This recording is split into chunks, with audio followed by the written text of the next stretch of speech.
Muy buenas tardes, muy buenas noches, muy buenos días. Soy Gustavo Burgos y estamos dando inicio a una nueva entrega del programa de conversación política de Valparaíso, Chile y el mundo, Mate al Rey, en su versión que ya también es canónica, que tributa al gran Cañón Alonso, en nuestra versión al costado de la cancha, don Sergio. Estamos en un periodo postelectoral y esperando ese gran partido Chile-Perú, en que Gareca se va a enfrentar con sus dos almas, ¿no? Con su selección que lo hizo grande, la selección peruana. Será un partido que se disputará en Lima y al cual y que será debido a muerte, será como esas peleas que se dan en jaula con personas que con ese partido va a ser un partido en el que pierda definitivamente se va a despedir de Estados Unidos 2026, no sé dónde se juega el próximo mundial, don Sergio. Sí, yo creo que si pierde Chile, debería tomar a Gareca y tirárselo al final del partido a la barra peruana y dejarlo allá, que no vuelva Gareca. Los peruanos quieren bastante a Gareca y parece que allá le resultaron las cosas porque por acá la situación en la que estamos es grave, ¿ah? Pero además hay un asunto de materia prima. Hay que ser honesto y decir que ya no tenemos esos jugadores que tuvimos en la generación dorada. La vieja política chilena de echarle la culpa al empedrado, ¿no? Es la raza la mala, decían por ahí, ¿no? Antiguamente se decía esa expresión. No sé usted, Risenberg, que esa expresión le puede resultar doblemente luctuosa, pero bueno, estamos Trato de no decir, trato de no repetir esa frase.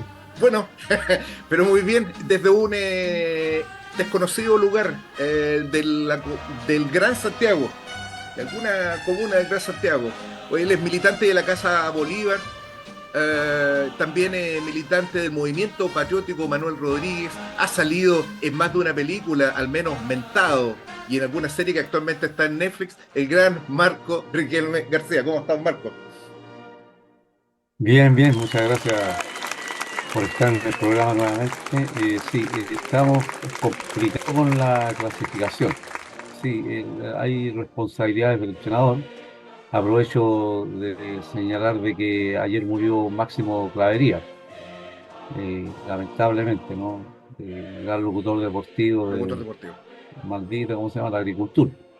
Pero en lo general todo medio borrascoso en el tema futbolístico en los últimos tiempos. Ya vemos las denuncias que se habían puesto contra Colo-Colo y yo soy partidario que los puntos se ganen en cancha, Por supuesto. soy partidario que los puntos se ganen en cancha, pero tampoco no hacer el ridículo con leyes que no, o sea, se colocan leyes que al final todos nos damos cuenta que Almirón estaba dando instrucciones, qué sé yo, y eso es, y nadie, claro, todos hacen así, como que bueno, no habló, ¿ah? Estaba callado, Yo no vi estaba nada, callado, yo no vi nada.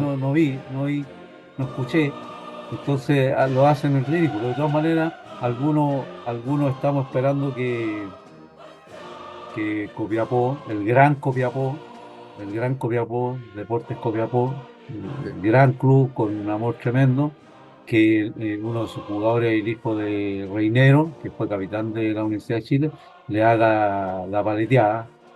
Y a ellos han dicho que sería muy lindo que saliera triste de Copiapó Colo-Colo. Así que Bueno, esperando, son confiando momentos, en sí, Sanchunchi. son momentos estelares. Yo me voy a tomar de una frase de Marco. Estamos viviendo en cumbres borrascosas. Estamos viviendo realmente en cumbres borrascosas. El resultado de las elecciones del antepasado fin de semana, el 26 y 27 de octubre, elecciones municipales y de gobernador, arrojaron un resultado que los medios de comunicación se han autocomplacido de señalar como el retorno a la prudencia, el retorno a la normalidad, esta idea tan decimonónica, ¿no? De que al chileno le gusta el sentido común, lo previsible, lo estable, y que se aleja de los discursos altisonantes, de las proclamas y de las cosas encendidas, ¿no? El chileno gris de pantalones plomos, chaquetita azul y corbatita roja, ¿no? Esa figura que ha sido creada por los medios de comunicación y que de alguna manera es el personaje mítico creado por la oligarquía para fundar su dominación, es aquello que está en este minuto en entredicho. Eh, parto señalando lo siguiente. Tengo la impresión de que estas elecciones, lejos de afirmar esta visión de que el país, el péndulo se va de nuevo hacia la moderación, lejos de revelar eso, lo que está revelando es que se está incubando un proceso de radicalización social que está dominado a su turno por un brutal exacerbación, agudización de los antagonismos de clase en nuestra sociedad. Y esto, a mi modo de entender, tiene dos elementos que son sumamente claros. Primero, 5 millones de chilenos, casi un tercio de lo que actualmente es el padrón electoral, que es todos los chilenos en condiciones de sufragar. Ya no hay registro en ese sentido, uno no debe inscribirse, y esto fue a propósito de la reforma del 2017, que hace ese año por primera vez obligatorio que todos puedan votar, entre ellos quien habla, que por primera vez votó, precisamente porque no habiéndome inscrito, se transforma esta votación en obligatoria. Nosotros tenemos voto universal obligatorio.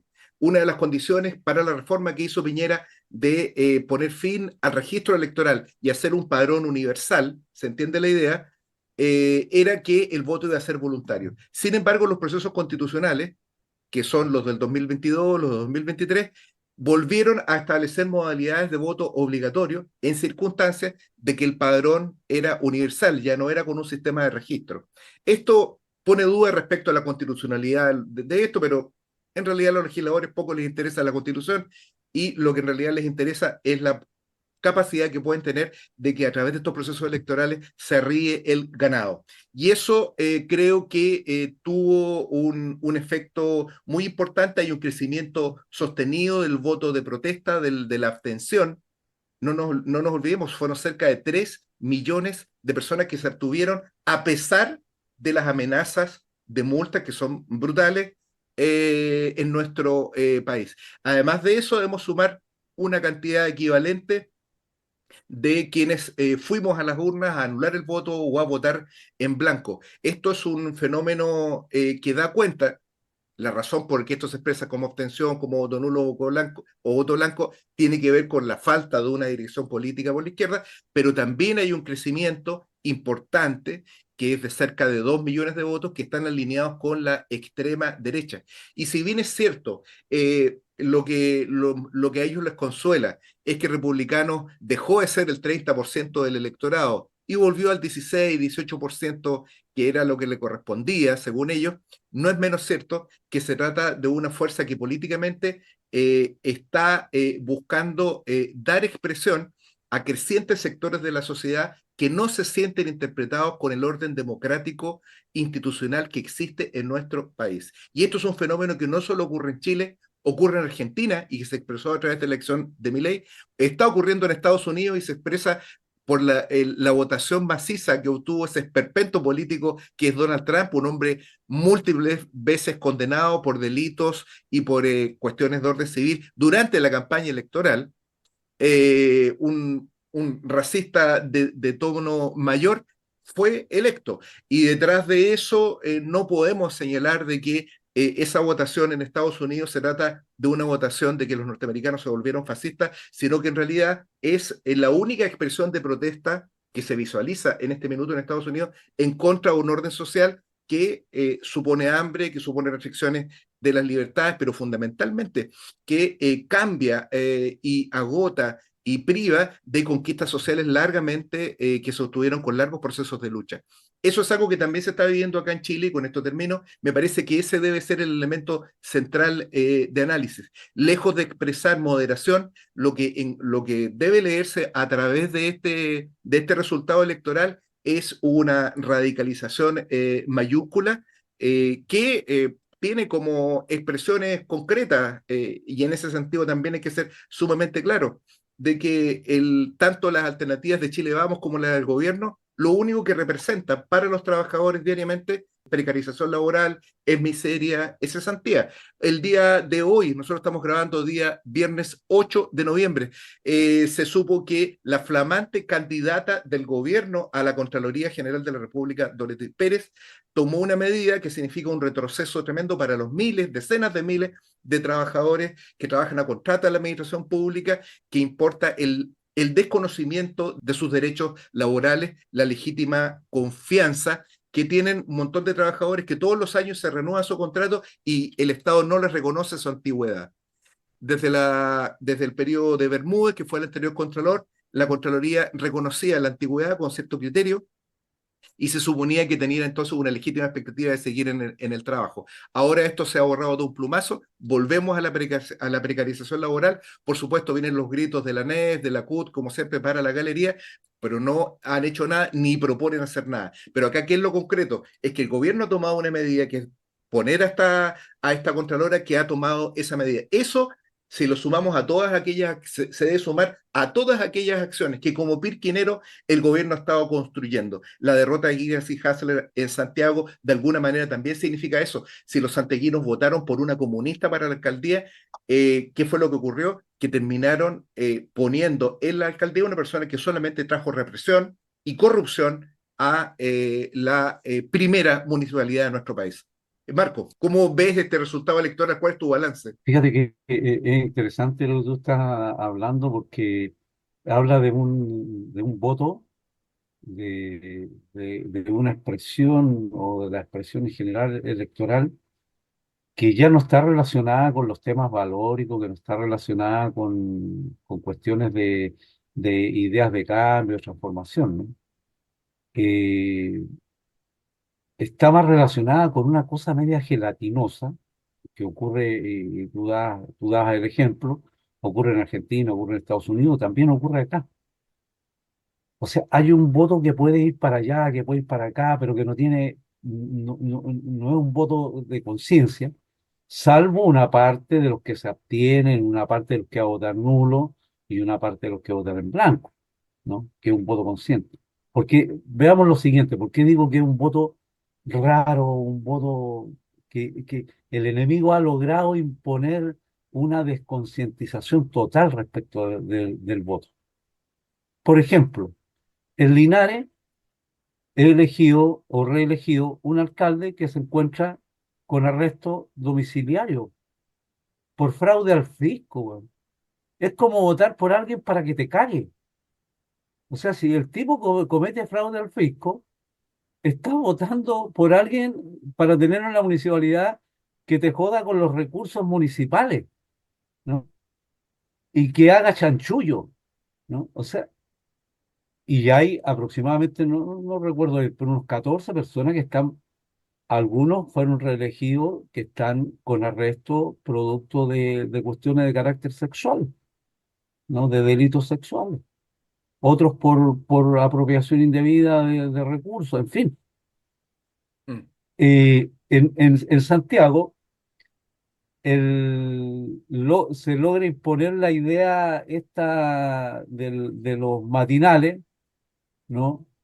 Que Santiago Centro y hay que sacar Irás y Harley y hay que colocar a desborde porque el caos que hay en Santiago, bueno, en la capital, en la comuna capital, en fin, es terrible, por lo tanto hay que colocar un Paco que es el que va a colocar orden, ¿no? Pero resulta que los votantes que votaron por desborde eh, le piden a desborde que haga lo que ya estaba haciendo o hizo la Irasi Hasler. O sea, que saque a todos los migrantes que hay en el... Y la Irasi Hasler, oye, le cayó encima como a 40 casas, sacando a la gente que vivía en las casas. No olvidemos los tremendos shows, la pirotecnia que había alrededor de eso, ¿no? Eh, Le está pidiendo a Desborde que saque a los comerciantes ambulantes. El centro lo dejó pelado de comerciantes ambulantes, a puro palo le irá a Hasler, ¿no? O sea, esa gente que trabaja en la cuestión informal lo sacó a todos. Los Le secundarios, está el diciendo que trato a los secundarios. exacto, exacto. Le está diciendo a Desborde que reprima a los estudiantes secundarios. y resulta de que los estudiantes secundarios fueron reprimidos durante todo el periodo que estuvo Leirás y Harlem. Y así sucesivamente, si uno quiere encontrar más cosas. Entonces, es una votación extraña, ¿no? Igual lo que ocurre con Trump. O sea, ahí es cierto que hay algunos matices. Por ejemplo, todo el sector más obrero de Estados Unidos votó, podríamos decir, mayoritariamente por Trump, porque supuestamente Trump les miente diciéndole que va a traer toda la empresa nuevamente a Estados Unidos y va a colocar y las cosas de los autos y va a colocarle aranceles, las cuestiones. Les miente porque en realidad la que perdió fue la empresa armamentística en Estados Unidos con Kamala Harris, y los que ganaron fueron los especuladores y los extractivistas. En Argentina un ejemplo de lo que yo digo de este voto gelatinoso, que la Concertación se encargó de eso, que el mal menor, ya no votáis por quien queréis votar, ya no existe la democracia, sino que votáis por este porque te va a regalar algo, o por este porque es menos malo que este, y ya no existe esa democracia, entre comillas, que existía. Pero de este voto gelatinoso del que hablo, Argentina es impresionante, porque de repente entrevistan a un tipo que dice, no, ¿y cómo está? Y el tipo te dice, no, no, va bien mi ley, hay que darle tiempo. Un obrero que está eh, sufriendo las consecuencias del gobierno de Milei. Es como el síndrome de Estocolmo, ¿no? Ujú. El tipo, y el tipo no tiene idea de qué está hablando. Me contaba, y con esto termino, me contaba un amigo que fue a Argentina hace poco, aquí a Mendoza nomás, Que también es Argentina, aunque a y algunos les duela.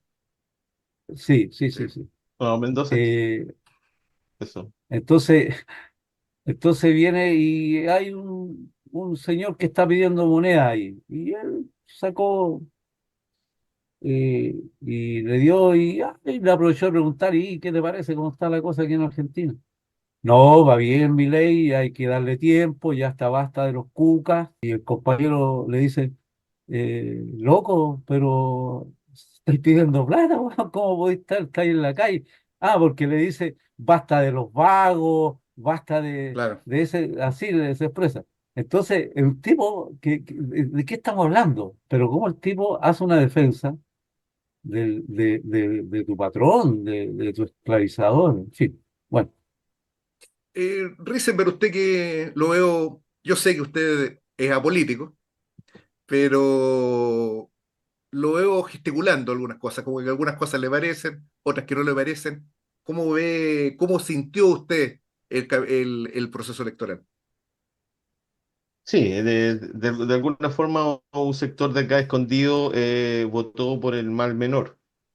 Ujú. Y el mal menor para escondido era efectivamente Trump. Eh, porque Kamala Claro. Harris ya era demasiado, era mantenerlo lo mismo que antes. Y lo de antes ha sido gobiernos que han estado metidos en guerras, que avalan genocidios, que han puesto a la humanidad al borde de un holocausto nuclear. Entonces yo me pregunto, licenciado, ¿por qué uno tendría que decir que el voto por Trump expresa a un votante más fascista que el votante por la Harris? Y se ha tornado en los medios de comunicación y en los opinólogos, digamos, también de izquierda, a señalar esto como un giro hacia el fascismo. Y la verdad es que yo no creo que ya tuvimos a Trump antes. No sé si alguien percibió la diferencia. La única diferencia es que no hubieron guerra. Incluso tuvo un cambio de alguna forma hasta positivo, digamos, en términos de la humanidad, que era lo que estaba más preocupado la gente cuando subió Trump la vez pasada. Entonces yo eso lo encuentro como raro, digamos, que uno...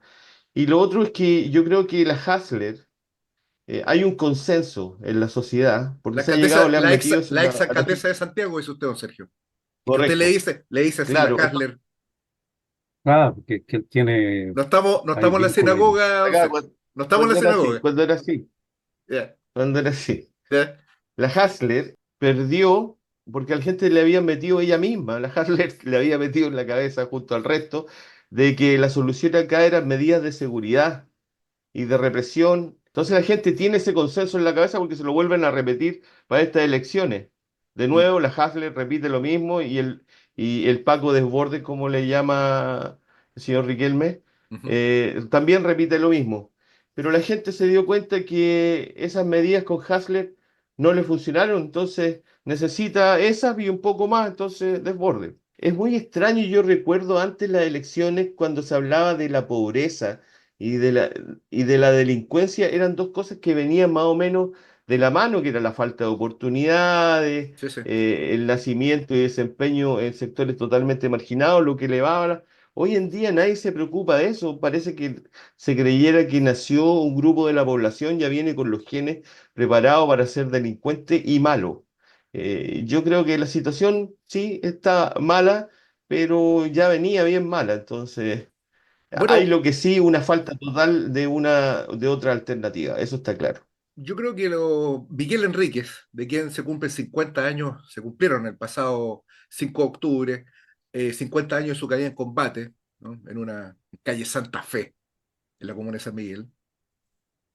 Tiene una frase que nosotros comentamos con motivo de del proceso electoral. Las elecciones no resuelven los problemas del pueblo, sino que plantean problemas. Y esto es la verdad, porque eh, muchos analistas analizan la política a partir de los votos puestos en las urnas. Esto equivale a analizar la economía a partir de los flujos financieros. Es lo mismo, es una especie de fetichismo, ¿no? Los resultados electorales nos plantean una fotografía de lo que está ocurriendo en un momento determinado, en un lugar, pero fundamentalmente las elecciones son una forma de la dictadura del capital, son una forma de legitimación de la dictadura del capital. Y en ese sentido creo que si hay algo que nosotros podemos proclamarnos orgullosos en este programa es que nunca hemos apostado por la democracia burguesa, por la democracia representativa, por el Parlamento, por la Constitución, por su teoría de los derechos humanos, por la política de derechos, por la cuestión de las minorías. Siempre hemos entendido de que nuestra oposición es una oposición de clase y que entiende a la institucionalidad patronal como una de las formas de dictadura de los explotadores y no como lo hizo un amigo suyo, yo lo veo con su seño, don Sergio, un amigo suyo, el Chipi Castillo, que lo dijo hace poco, entrevistado en Argentina por Alejandro Fantino, Muy interrogado sobre... dije, muy dije. Es un muchacho muy dije, sí. El yerno Sí, sí. puede ser considerado, fue el yerno de Argentina.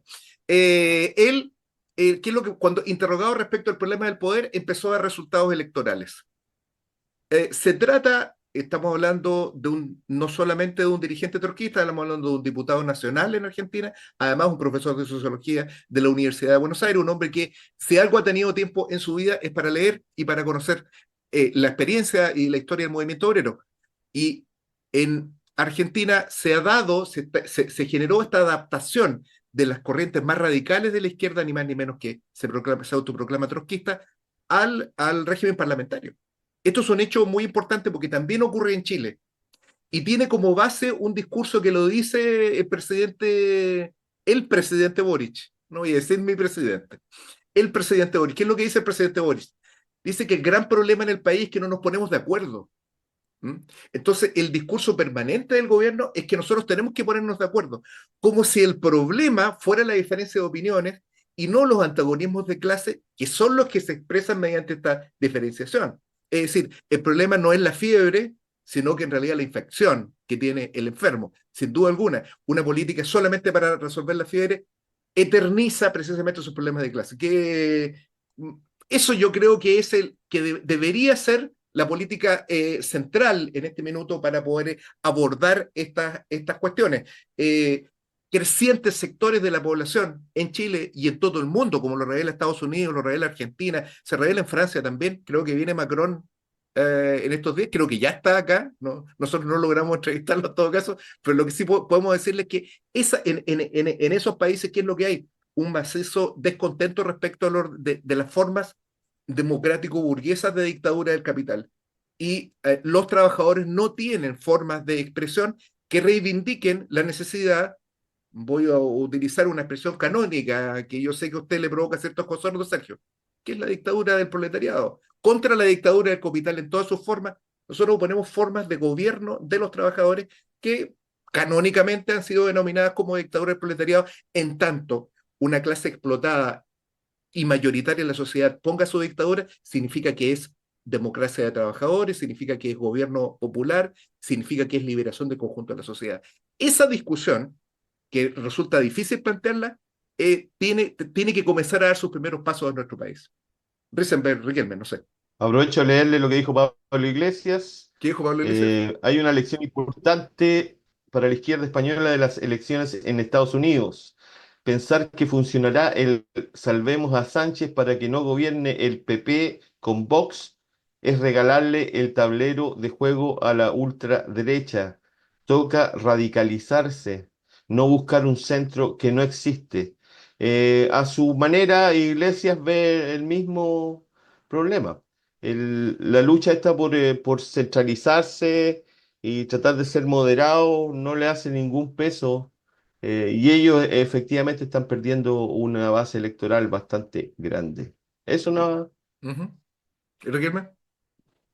Aquí en Chile están los demócratas y los republicanos. Esa es la elección que se da en Chile. Demócratas y republicanos. Uh-huh. Y por lo tanto, quien llega a la moneda, sean republicanos o demócratas, estoy haciendo, no vayan a pensar que me refiero a los republicanos picantes acá, ni a los demócratas estos acá que sacaron el 0,0. No, no, me estoy refiriendo Los haciendo de un Rincón. paralelo claro, Mm. haciendo un paralelo con los norteamericanos, con los gringos, ¿no? Uh-huh. De ahí, de esa zona de Escondido Beach, toda esa gente que se Esa reúne en gente, esos lugares. sí. Gente Sí. decente. Entonces, ¿qué es lo que se produce aquí? ¿Qué es lo que se esconde detrás de toda esta fanfarria? Detrás de la represión al pueblo mapuche y del terrorismo de los mapuches y todas esas cuestiones que vamos a encarcelar a todos, está la explotación de las forestales. Que el robo de la madera, que se robaron esto, estos robaban, no es que tenían una plantación de marihuana, tenían como 20 plantas de marihuana ahí, no, no, eso es mentira. Pues, Aquí lo concreto es la represión y la militarización de la zona mapuche para poder robarse la madera, saquear los bosques nativos de allí y cada vez plantar más. Eso es lo concreto. Aquí, que dejen el tema, ¿no? Que la migración, que están llegando los migrantes, porque se echan la culpa entre ellos, ¿no? Los de la derecha que van a ser elegidos le dicen a los tipos de la otra derecha del gobierno que van a ser elegidos, le dicen, no, ustedes son los culpables de la migración, mira cómo anda la migración, y le dicen, claro, pero ustedes se acuerdan cuando Piñera fue para allá, ahí cerca de la frontera con Venezuela y dijo que vayan todos para Chile, no, ahí se ponen a pelear y la gente anda, hoy no, si en realidad hay que echarlo, puta que son pesados los venezolanos, puta hasta cuándo los colombianos van a andar matando gente. Y toda esa trifulca que se produce son fuegos artificiales.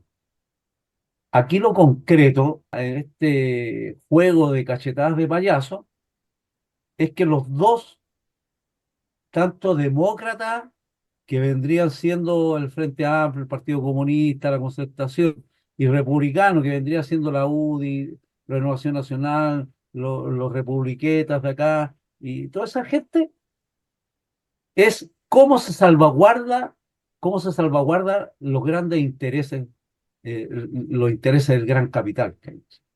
Antes había una diferencia. La Concertación lo salvaguardaba, pero no se iba al chancho con tanta represión, a pesar de matar a Matías Cachileo, a pesar de matar, pero bueno, los otros piensan de que hay que reprimir todo lo que haya que reprimir, ¿no? Pero esa diferencia que había ya está empatada, ¿no? Ya está empatada. O sea, el que más ha mantenido la militarización en el Gualmapo ha sido el gobierno de Boric y el que la inventó, en realidad el que la inventó y que le compran a pesar de que no hay ambulancias en los hospitales, en los consultorios, que no hay cuestiones gasas y cosas por el estilo para la gente, le compra carros nuevos a los tipos. ¿A quién se los compra? A los israelíes y a los colombianos que están aliados con los genocidas. Entonces, esta gran farsa en la que hemos participado muchas veces, en el caso mío, es, es una cuestión que nos tiene complicados. Bueno, yo sé lo que respecto al último que tú decías, eh, hay una cuestión que es clara. Ya se inició la campaña presidencial. Eso es un hecho de la causa, ¿no? Y la derecha ya tiene su candidata hace bastante rato, viene trotando de hace como 30 años para llegar a la moneda, pero como una persona que hace harto ejercicio, pues es probable que llegue, ¿no?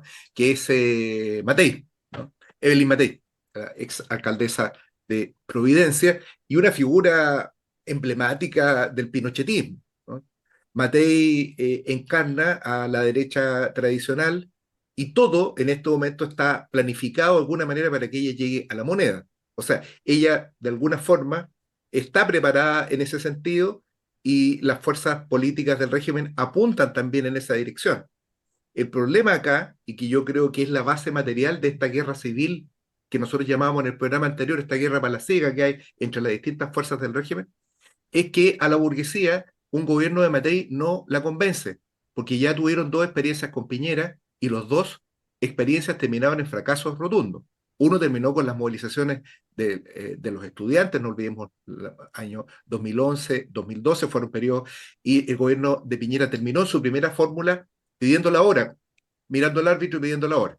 Y en el segundo terminó totalmente defenestrado por el levantamiento popular de octubre del 19 y lo salvó el COVID, ¿no? La pandemia, como decía un amigo de Risenberg. Y en ese sentido, creo que ese es el principal problema en este minuto, porque si la burguesía quisiera que este gobierno continuara. De hecho, hay sectores que plantean una modificación constitucional para que Boris pueda reelegirse. Hay sectores que lo están planteando porque hablemos del progresismo, izquierda les queda grande a esta gente, no tienen candidato.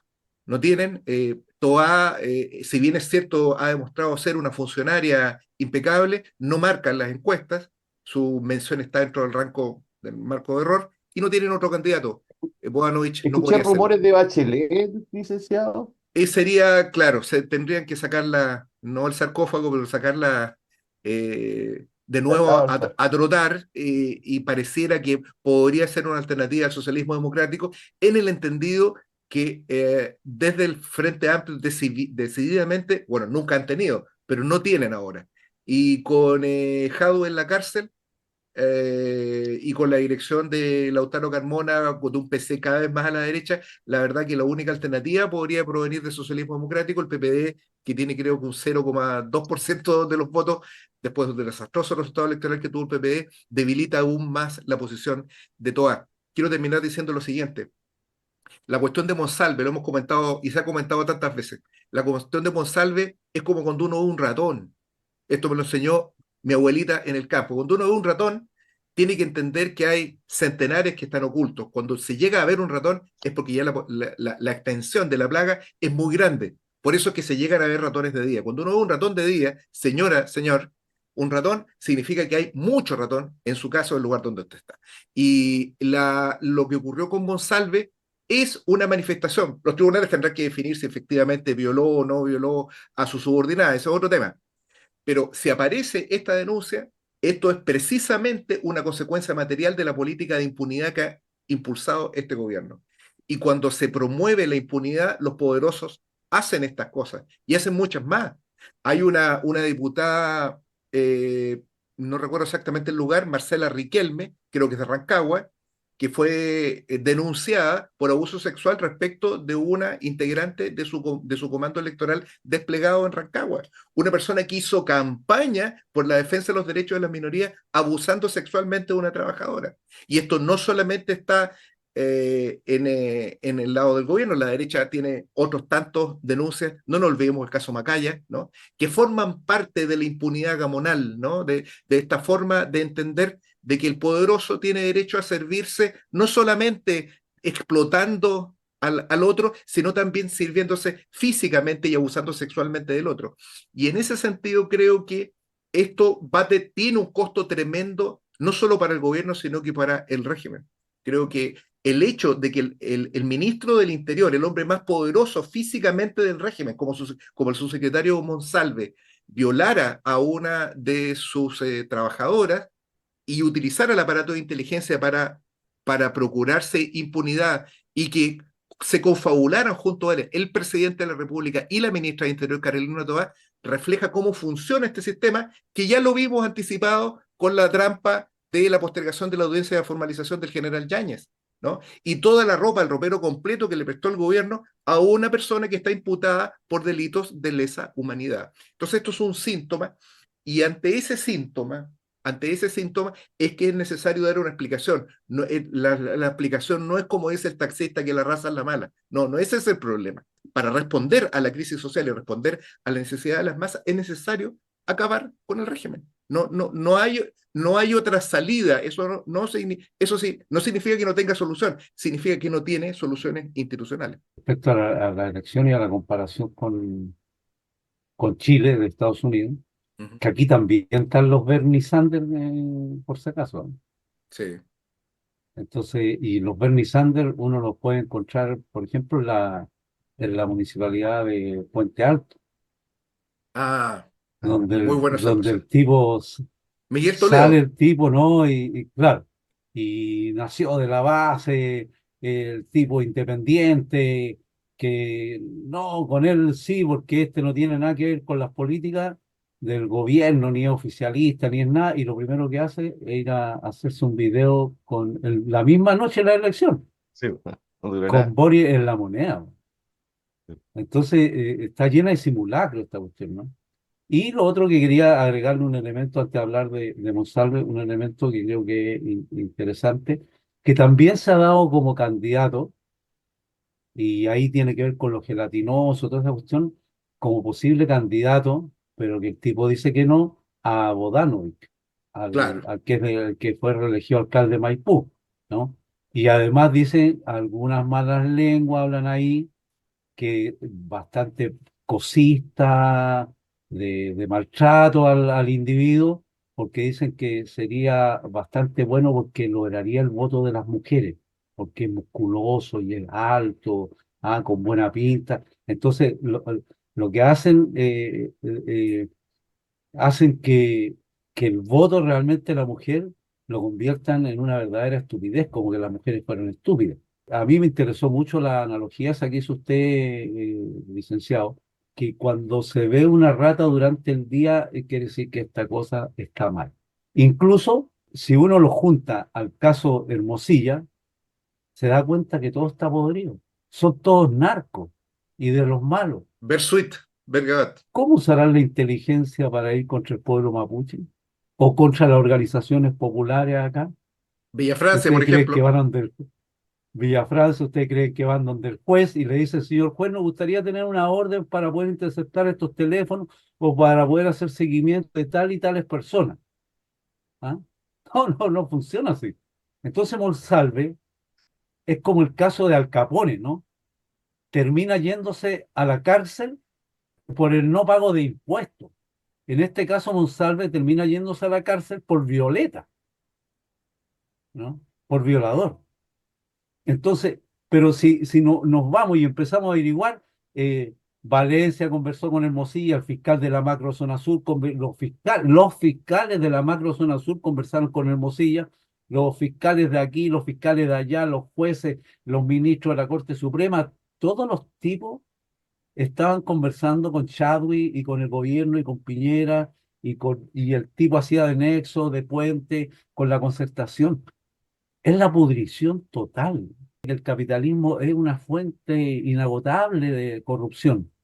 Todos lo sabemos. Es como el caso de Almirón dando la orden Ah, a no, la cuestión de Colo-Colo, ¿no? Es como el caso de Almirón. Todos sabemos que es así, pero no se puede hacer nada yo no vi nada porque ahí. se van a perjudicar a los equipos, en fin, ya.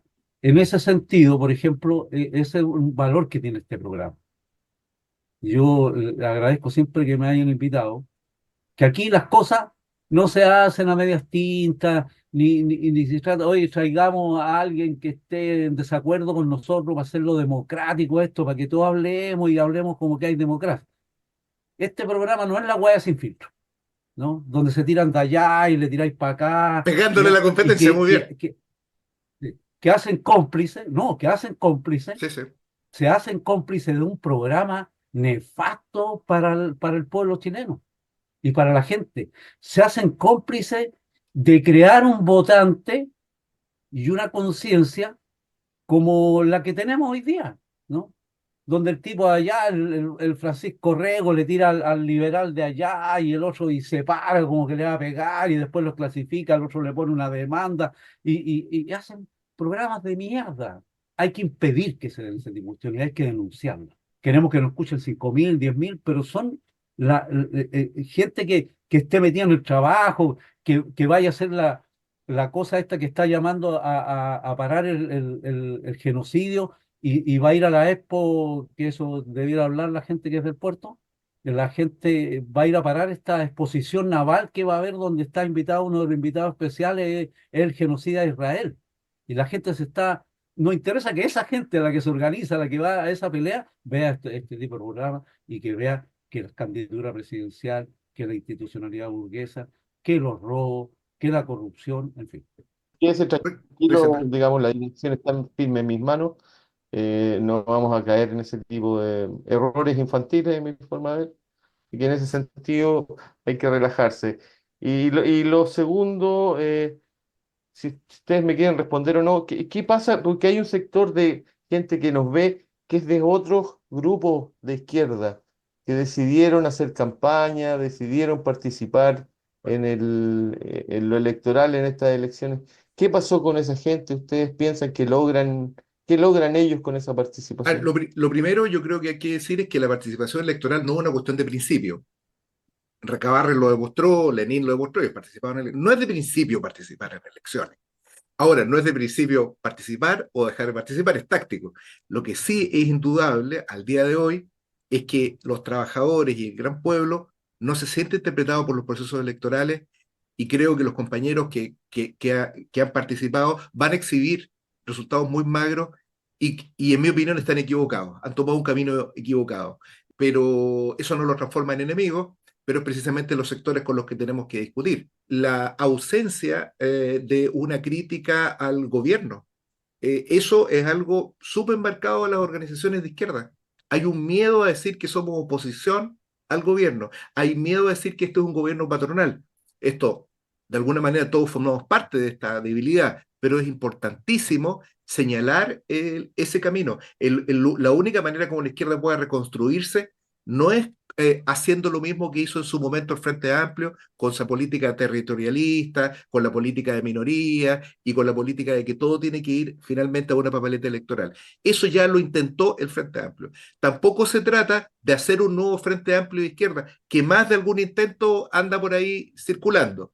Gente que se saca fotos con dirigentes de otros países, nosotros los conocemos perfectamente y están trabajando permanentemente en la construcción de un nuevo Frente Amplio. Y de hecho, se trata de organizaciones que inclusive en su periodo de origen integraron el Frente Amplio. Estamos hablando de la prehistoria del Frente Amplio.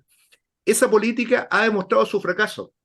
Eludir el problema de la revolución social, eludir el problema de la lucha de clase, de la cuestión de la propiedad privada de los medios de producción, del gobierno obrero, ¿no? Todas estas cuestiones que forman parte de la tradición de la clase obrera, del movimiento obrero, no pueden ser eludidos y son una necesidad de la lucha, no una necesidad doctrinaria, sino que es una necesidad del combate político. Eso me parece que Parece, yo lo plantearía no como... les fue muy bien, parece, ¿no?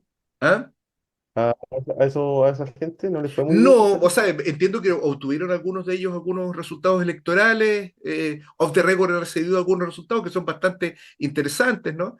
Pero el problema, ¿de qué sirve eso? ¿A dónde conduce? ¿Qué es lo que lleva? ¿Qué es lo que organiza? Si esa es la manera de medir la corrección o no de una política. Y la verdad es que lo que sigue predominando dentro de las filas de la izquierda en este momento en nuestro país es el desconcierto, es de la incapacidad de verbalizar siquiera una política autónoma, una política de clase.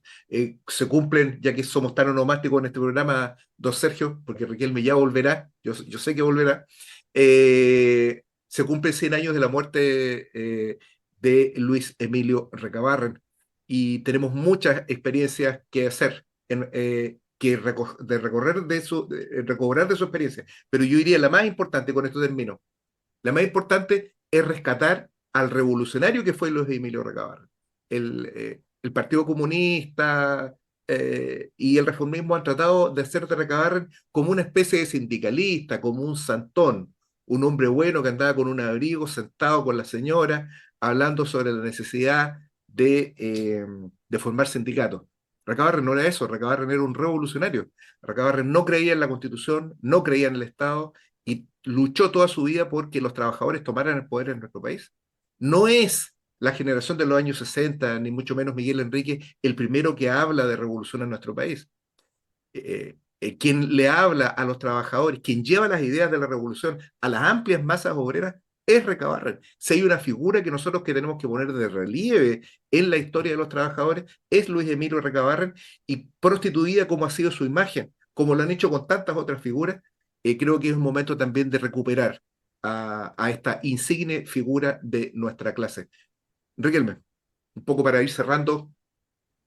Nosotros participamos en varias elecciones. Como movimiento. Eh, sí, incluso logramos tener un partido legalizado, sí, Ujú, pero chiquitito, una cosita ahí en la cuarta región. ujú, Siempre estuvo la idea de que teníamos que estar porque ahí se hacía política, ¿viste? Podía ir conversar con la gente, ir para allá, y eso generaba. Entonces, más de en algún lugar ayudamos a sacar concejales, ¿no? No de nuestra organización, pero de otras organizaciones. ujú. Incluso creo que algunos de esos hoy día hay un alcalde incluso. El desgaste es gigantesco. Se quiera o no, uno trata de generar algo de difusión, ¿no? Al final se termina cayendo en el electoralismo, porque al final ya viene la otra elección, participaste en una, viene la otra, participemos, pues. ¿Qué daño nos va a hacer? Además, y nos faltan los compañeros, a pesar de que en nuestra organización era más o menos complicado tratar de sacar candidatos, porque todos decían, no, ¿y por qué no lo hace el otro? No, ¿y por qué no hay vos? Como que nadie le Nadie gustaba quería ir. mucho esa cosa. Claro. Entonces, yo tenía mayores posibilidades de no participar porque mi justificación era de que me habían conculcado mis derechos civiles y políticos a perpetuidad. Y cuando uno hace política en estas organizaciones, cuando hacen política, la idea es para avanzar, pues, ¿no? Para la construcción, para el fortalecimiento. Y salvo algunas cosas que pueden ser de recursos que se logran obtener, no hay avance. Incluso retroceso se produce. ¿Y qué es lo que veo así, habría que analizarlo más? Un sector se, se dedica a esto porque obtiene recursos y vive particularmente mejor. Ay, ay, ay, si mete un alcalde, tiene la posibilidad de meter varios asesores, varias cuestiones por aquí, vivir de unos 3 4 millones de pesos que a lo mejor te pueden llegar. Hay un sector que trabaja en función de eso. Otro sector, que es el más complejo, diría yo, es que está esperando la oportunidad de, que, de triunfar, de ganar. Eh, sí, tiene ganas de hacer la revolución, quiere la transformación, pero que piensa que de repente lleva a este candidato y van a haber 50.000 votando por él. Y pierde esta perspectiva revolucionaria del trabajo que hay que hacer para lograr construir una fuerza y fortalecer a las organizaciones populares. Entonces, como diría, es de suerte. Iba a decir de ra, pero no, es de suerte, Dejémoslo es de suerte. suerte. Programa para ¿No? niños. Sí. Es que se perdió la confianza y ya no se cree en la revolución. Hay vastos sectores de esos que ya no creen en la revolución. Entonces creen en la suerte, ¿no? Creen en la suerte, en la posibilidad que de repente y ganaste la presidencia de la República, y ahí así algo así como Allende en algunos casos, otra por aquí, y de repente entran masas populares armadas, cosas, pero esto es todo, no tiene relación con el trabajo. Ya perdimos, weón, ya perdimos. ¿Para qué vamos a seguir insistiendo en esto si perdimos? Entonces mejor tratemos de probar suerte en esto. Hoy día juego al quino electoral, ¿no? Ah, me saqué, weón, me saqué un premio en el Kino.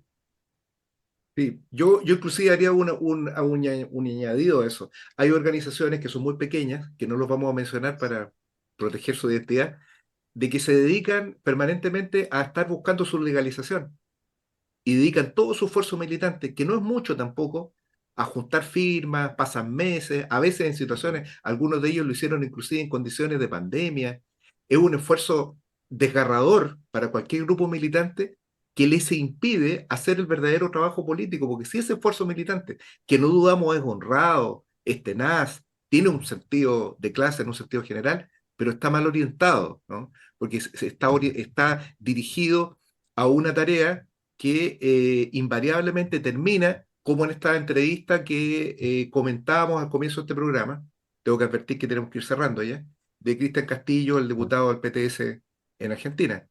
El PTS, como muchas organizaciones trotskistas, forma parte de la izquierda, de la vanguardia de izquierda, o formaron parte de la vanguardia de izquierda en la Argentina y terminaron transformados en grupo parlamentario. Esto es algo lamentable, es algo realmente lamentable. Esas son las consecuencias, ese es el precio que se paga.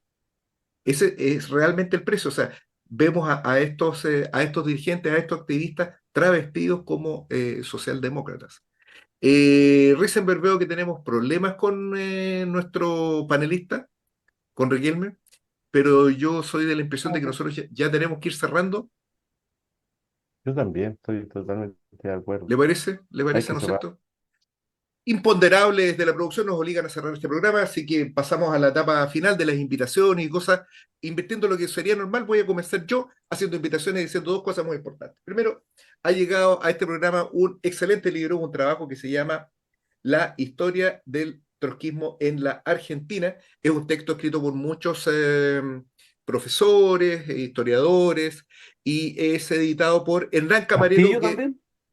no, Hernán Camarero y Castillo también. Martín, no, Castillo no. Pero hay gente, amigo de Castillo, sí. Hernán Camarero y Martín Mangiantini. Es un texto muy interesante. Yo he seguido la bibliografía de este tema en la Argentina y creo que es lejos el mejor. La introducción es realmente muy interesante, muy importante el análisis que hacen Camarero y Margiantini al comenzar este asunto.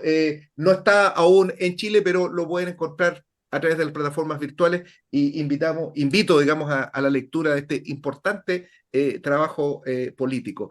Eso por un lado, y también quiero señalar y autoproclamarme, porque he sido invitado por Luis Vega a presentar su libro Memorias de un combatiente en la Feria del Libro. Este libro va a ser lanzado en la Feria del Libro y quiero decir exactamente dónde estamos acá. Dónde vamos a estar este domingo a las 6 de la tarde y se realizará en la sala Camilo Mori.